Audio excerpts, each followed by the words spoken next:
everybody. Hi, it's Becky from PowerToolsWithThread.com. That's my blog. Are you guys ready to start chicken salad? This is an adorable quilt by Lori Holt using her fabric line called Cookbook. And I've been going over the pattern. I got the simple shapes, everything. I got my fat quarter bundle all ready to go and everything. And I've got supplemental fabrics as well of hers. And I'm about ready to get started for this. Now, Lori Holt uses a different method of applique than I do, and I will link to a video that she put out today that shows you exactly how to do this for the chicken called Hattie. That's what we're going to make today. But what I'm going to do on Power Tools with Thread is, instead of her applique method, I am going to show you how to trace out the simple shapes onto some printer paper, and then we're going to use the ScanNCut to cut out all the pieces. And I'm going to use, you can either use Simply Applique, which is a module of BES4, or BES4. Either one will work. Dream Edition software, and turn those cut shapes using the Brother ScanNCut into an embroidery file. A lot of people will ask, can I use another cutting machine other than a ScanNCut? And the answer is going to be no. The way I'm doing it, the software BES4 or Simply Applique uses the cut file created by the ScanNCut called an FCM file, and you import that into those pieces of software, and with the touch of one button it will create the applique shape. What you can do, if you know how, is you can certainly trace the shape of the simple shape onto paper, and if you know how to create an SVG file from this, I think you can take a picture with your phone. There's a way to calibrate your phone. You have to print out a calibration page, take a picture with your phone, and then upload that image to the cloud service that your cutting machine will use. You don't have to go through all of that if you've got a Brother ScanNCut, because you can just scan in the traced image just with the machine. Also, I will let you know, if you are using the ScanNCut, you need to use either a scanning mat, which has the clear flap on it and it's not sticky at all, or you need to use the teal low tack mat in order to scan in the paper that we're going to trace the shape from. You do not want to put paper on either the purple standard tack mat or the gold fabric mat. It won't come off if you do that. It's going to be too sticky. Just unless your mat's really, really not that sticky and you tape it on there, that's a different story. But you really only should put paper on the low tack mat or the scanning mat itself. Okay, I want to go over a couple of things before we get started and let you know what I got going on here. I took each one of these simple shapes and I wrote the name of the chicken that's going to use the simple shape on it. You don't have to do that. I just did that for my head to make sure I had everything in the package that I needed. I also created Ziploc bags with the date for the sew-along. This goes through May. The date of the sew-along for that particular bird, and then like this one says Hattie. The reason I've got bags for each individual bird is because where Lori Holt, let me put this down, where Lori Holt is going through and she's going to make a bird each week individually doing that. The method I'm going to use, I'm going to go ahead and cut all of the shapes ahead of time, and those fabrics will be backed with Heat and Bond Light, and I'm going to cut them all at one go using the ScanNCut, and then take those individual pieces and put them into the bag for the bird, and then when it comes time to make the bird, I've got all the shapes all put together in one thing. So what I have done to make that a little bit easier, I have created a cut matrix by shape. This is an Excel spreadsheet. I've created it into a PDF. It's 2 pages front and back, okay? And what you can do with this is you can see by bird which pieces are going to be used, because the shape is right here in this column. I'm going to go ahead and switch over to the document on my computer and then talk to it so you can see what I'm talking about. So I created the piece column, and these pieces go in sequential order. And then this is the fabric that is used on that piece. And when you get to the part where, like at 12, it starts with M12-1, M12-2, M12-3, that's because M12 is used 3 different times using 3 different fabrics. So that's just to kind of pay attention to. There is not a piece called M12-1 or M12-2. There's only one M12, but it is used 3 different times in 3 different birds. And that's to give you an idea that when you do M12 and you put it into you scan it into the cutting machine, we're going to upload these pieces into the Brother canvas, and that's where I'm going to position them on the mat so that they will fit according to the size of the fabric that needs to be cut out for those. And then we will mirror them if they need to be mirrored. So I'll walk you through all of that as we go through that process, okay? Oh, I'm sorry, we even have M12-4. So M12 is used on 4 different fabrics for 4 different birds. If it's just listed one time and there's no -1, -2, that template is only used one time for that bird, but it might be used for multiple birds, okay? For instance, M3 is used a total of 7 times, where there's a column that says cut total, and R is for reverse. So M3 is used 7 times, and then as you go across the spreadsheet, you can see which birds. So you would need to create 7 different cut files, 7 different cuts of that cayenne ring toss fabric.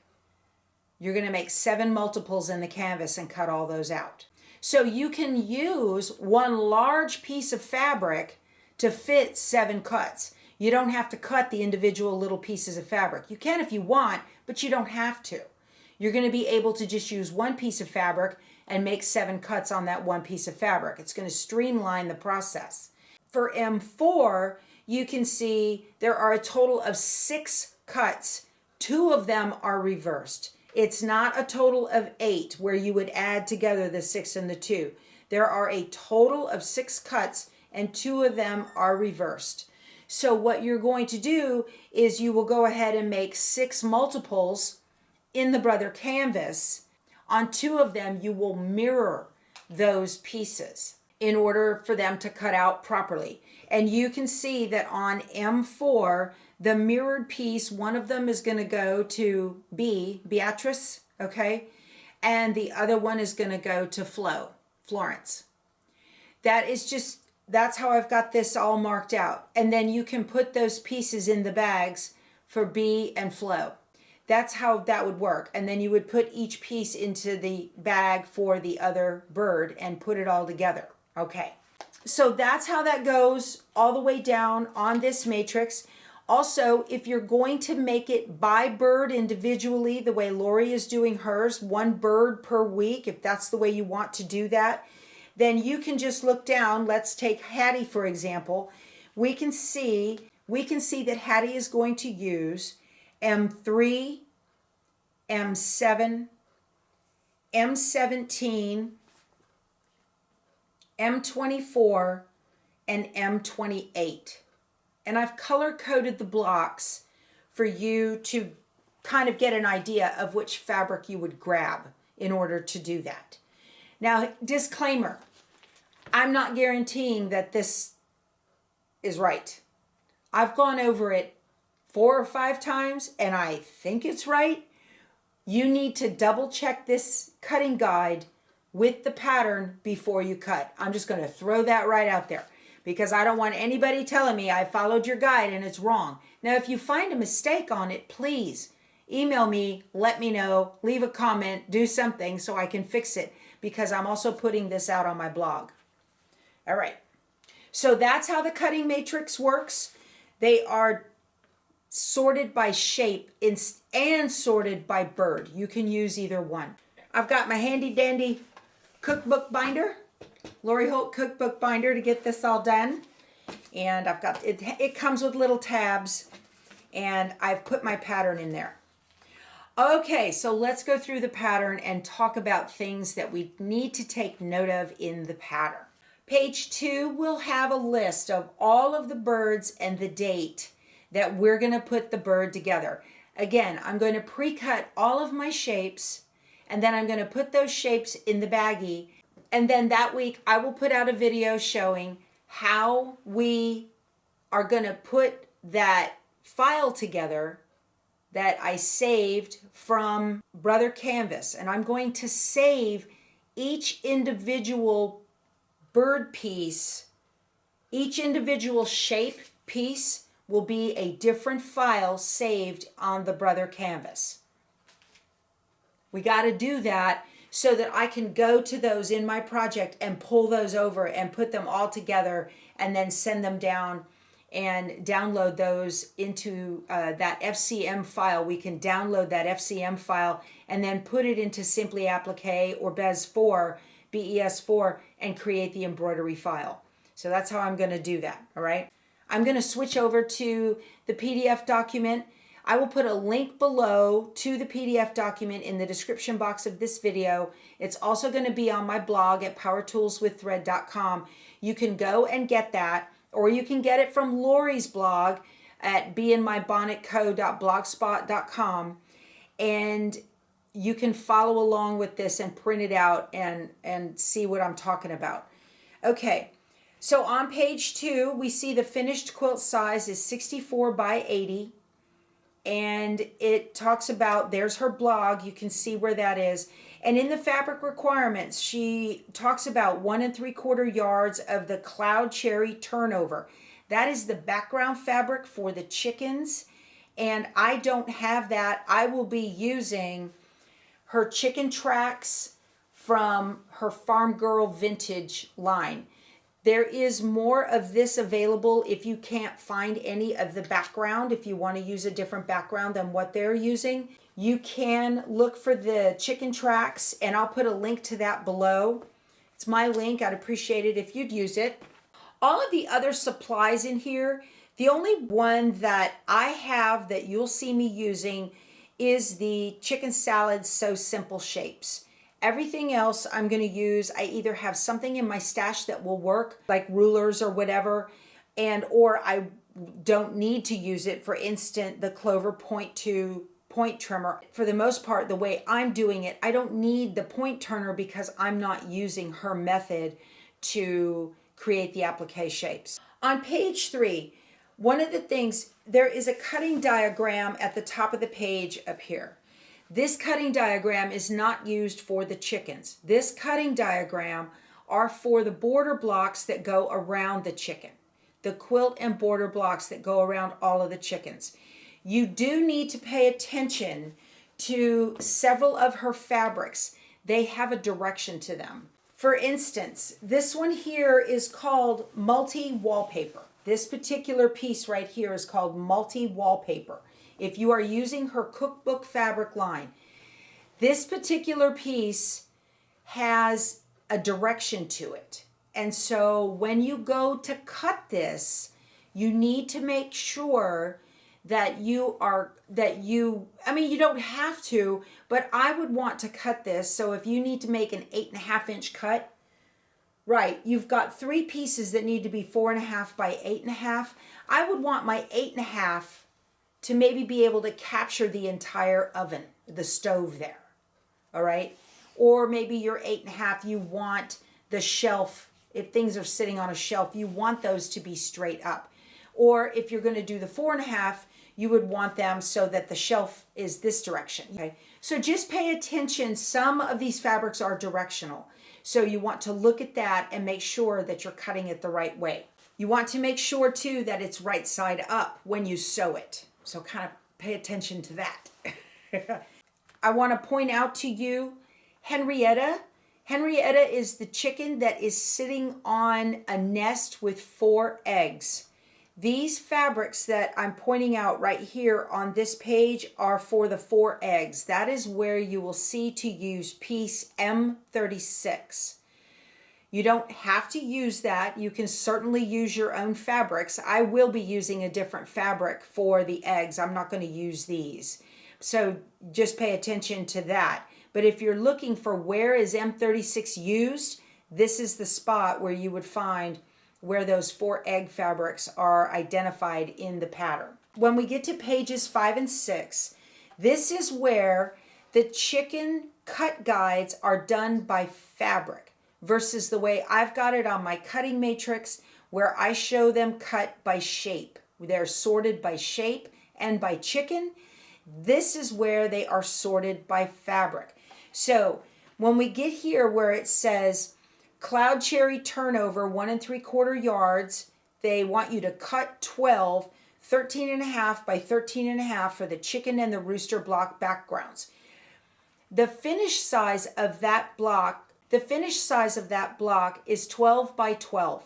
They are having you cut 13.5 by 13.5 and then trim it down. Because we are doing embroidery, there will be some drawing in of the fabric, but that's okay. That 13.5 square is large enough to be able to support that. Also, please note, I'm going to be using a blanket stitch throughout this entire process. I will not be using a satin stitch at all. And so because of that, I'm not going to put any SF101, which is a Pellon product, which kind of stiffens the fabric, gives it a little more body.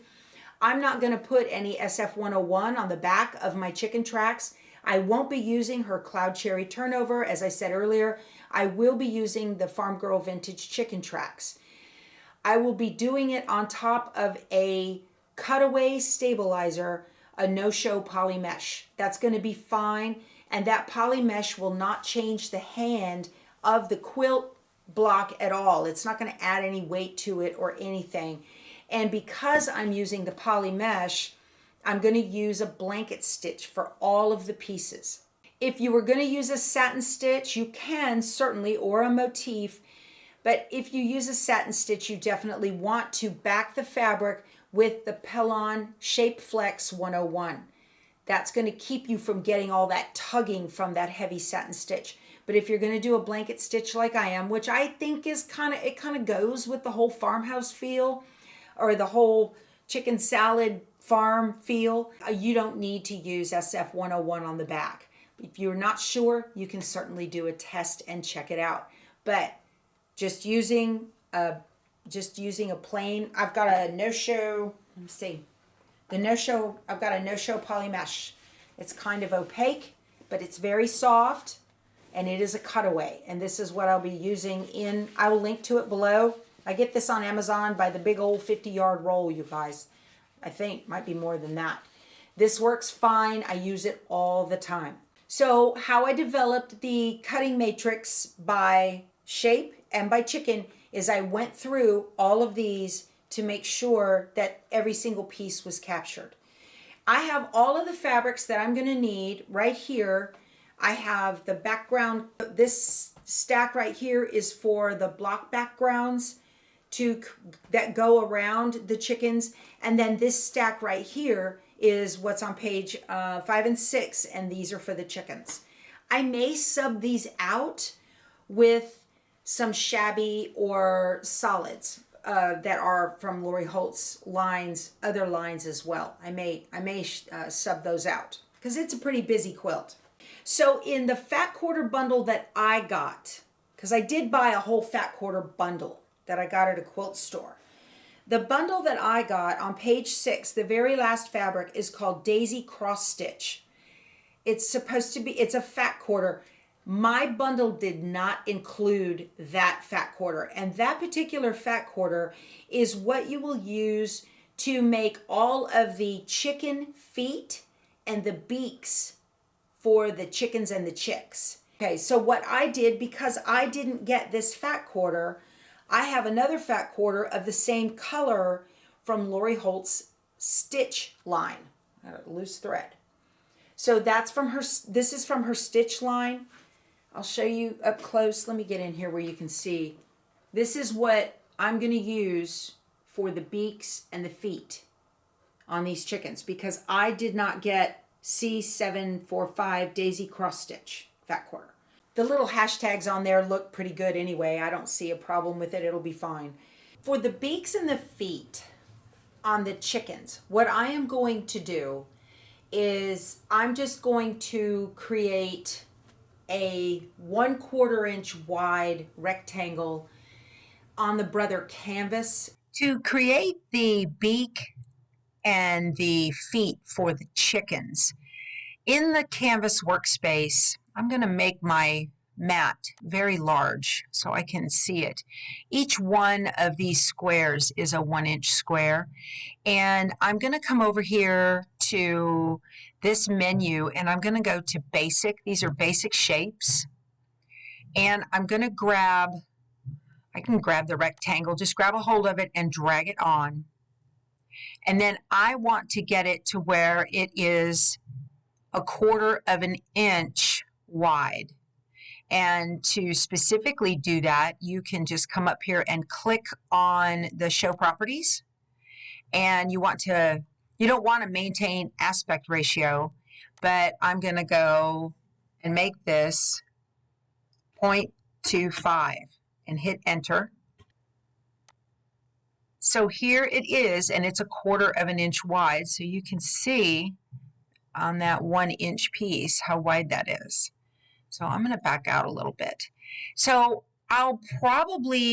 this is much longer than we're going to need. I'm just going to make it like this. So it is still 1/4 inch wide. It's about 1.5 inches. I'm going to title it. I'm going to call it Beaks, and it doesn't like that ampersand. So beaks dash feet. And I'm going to go project and save. Save has the inbox with the arrow and a plus sign. And it has completed.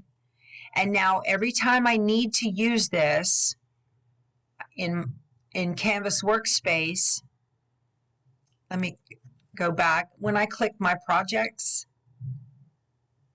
it will pop up. It's right here.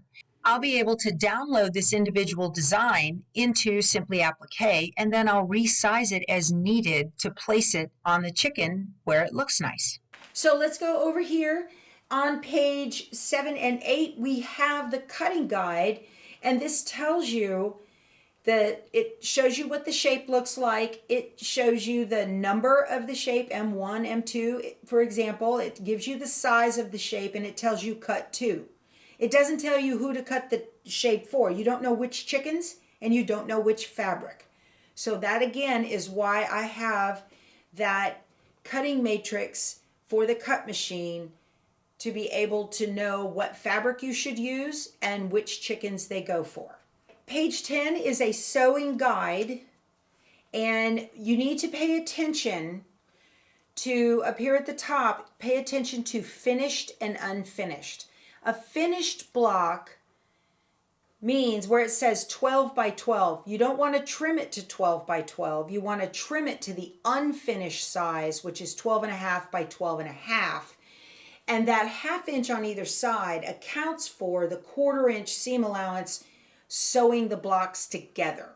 When you cut your block, like it says, Henrietta is 12 by 12, well, that's finished. You're going to trim your 13.5 inch block down to 12.5 square unfinished. So you need to pay attention to that on all of these. When you, like, your border blocks are going to be unfinished 16.5 square, and your border blocks will be 8.5 inch square. Not 8, not 16, not 12.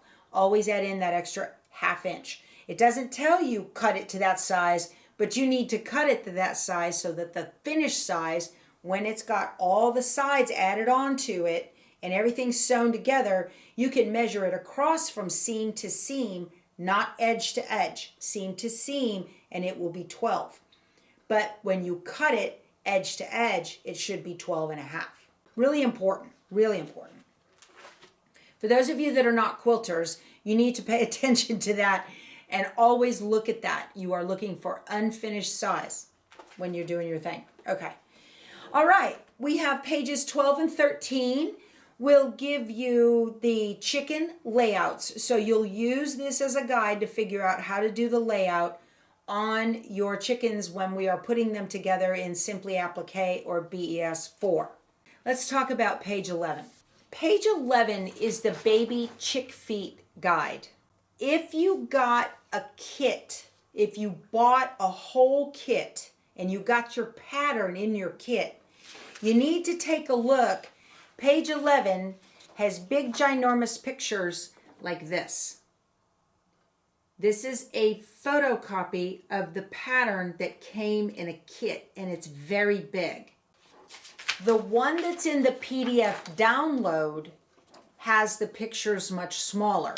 This is the actual real size you will use. And what this is for you to be able to see how to make the feet on the chickens. This is the page we will be scanning in to the Brother Luminaire in order to digitize the feet and create the feet on the chicks. This is not for the chickens, this is for the chicks. Okay, I want to show you. So this page is all about piece M24, which is the chick. And if I hold this up here, piece fits right where it needs to. See the line? It fits right where it needs to. All right? It doesn't fit on this one. This one's not right. So if you got a pattern in a kit, that you bought the kit and that came with a pattern, this one's too big. You need to go get the PDF download either from below my video or on Lori Holt's blog, and you need page 11 from the download that fits with the chicken so that their feet are correct to scale. You say, I don't have a Luminaire or a Solaris. I can't digitize my chick feet. Well, I got a solution for you guys. I figured it out. You're going to want to use a Crayola marker. I love Crayola I love Crayola markers because they wash off. Even if you get them on the fabric, they wash off. They don't bleed through paper. They're wonderful to have in your sewing room. So you can darken the lines of the chick feet. I made my legs go a little bit over the line so I can place the body over them and they will fit up close. That way I know it's all going to fit. Every one of them has them sticking out just a little bit. You can mimic this stitch with your sewing machine. Your sewing machine has a stitch, or it should, that is used for stretch. And it is a wonderful stitch. They call it the lightning bolt stitch or the stretch stitch. I'll show you right here a picture of the settings that I used, and that brought the stitch in narrow enough and made it heavy enough, thick enough that you can use for the chick feet. I'll do one and I'll show you how. Okay, you guys, that's it. So we are ready to get started. In my next video, I'm going to show you how I put Hattie together. Your homework now, if you are doing this the same method as I am, is begin tracing those shapes onto printer paper and start scanning them in and saving them into the Brother Canvas. And then you'll be ready to go and start pre-packaging all of your shapes into your baggies. So we'll talk to you soon. Go sew something. Bye.